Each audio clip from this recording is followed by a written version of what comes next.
Inspiration can come from anywhere. Evaluating market trends, having a conversation with friends, or the reading of an article, a person can become inspired by the situation and go down a course that they wouldn't have traveled otherwise. And since fate is a fickle thing, there's no guarantee that it would succeed, no matter how hard one tries or what decision they make in order to stay the course. But if it proves successful and it succeeds with flying colors, then said person can become haunted with fame and fortune from that point forward. Greetings and welcome to Checkpoint Gaming Mancala. With this episode, we'll be going over Kalah. With Kalah, it is a relatively recent invention and was invented in 1940 by William Julius Champion Jr.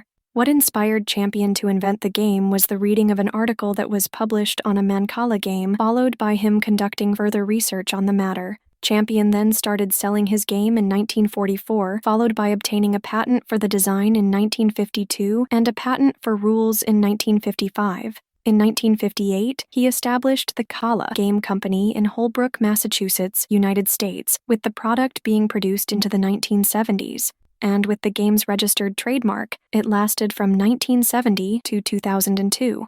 Although Champion promoted the game as being an ancient Sumerian invention, it isn't. It also doesn't have any direct connections with Africa. However, it is suspected that it was inspired by the Javanese Mancala game Dakon, and with the word Kalah, it is Timorese in origin and it means to defeat. When played, it is between two players, and the board consists of a 2x6 grid with each player owning the 6 pits found in front of them. There are also 2 large stores found on either end of the board and are referred to as Kalah, with the player owning the Kalah found to their right. With contemporary play, the game starts with 4 seeds found in each pit, although Champion recommended that the game start with 6 seeds per pit instead. But for easier play, only 3 seeds per pit is to be used. With the game's objective, it is to capture more seeds than the opposing player with draws being possible. With determining who is to go first, it is done at random. During gameplay, players will take turns engaging in the sowing process. On the player's turn, they're to choose one of their 6 pits and remove all seeds found in it. From there, the player is to sow these seeds, one at a time, in a counterclockwise direction. With that said, although the player can sow the seeds into their own Kalah, they're never to sow them into their opponent's Kalah.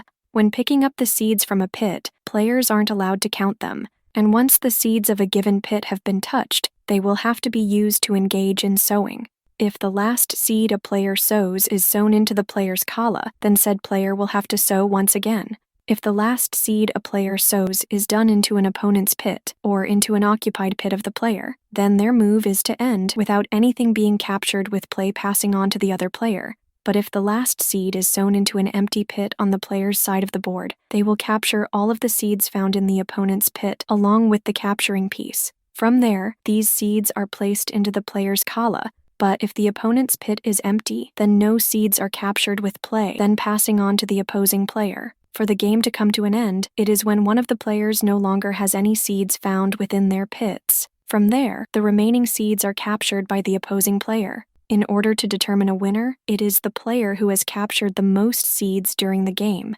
Kalah also comes with some variants that we would like to take a look at. First, we have the pie rule variant that sees after the first turn, the second player deciding if they wish to perform a turn as normal or to switch sides, causing them to become the first player. If switching sides and the switch is completed, the game proceeds normally. Second, we have the empty capture variant, which permits the capturing of the last seed when it is sown in an empty pit on the player's side of the board, even if the opponent's pit is empty. Third, an alternative rule exists where the remaining seeds found at the end of the game not counting towards the score. And fourth, we have the cross Kalah, which will change one of the game's rules. When sowing from a pit that possesses an odd number of seeds, they're to be sown in a clockwise direction. But if the pit possesses an even number of seeds, they're to be sown in a counterclockwise direction. And with that said, this will bookend the main series pertaining to how to go about playing the game, Mancala.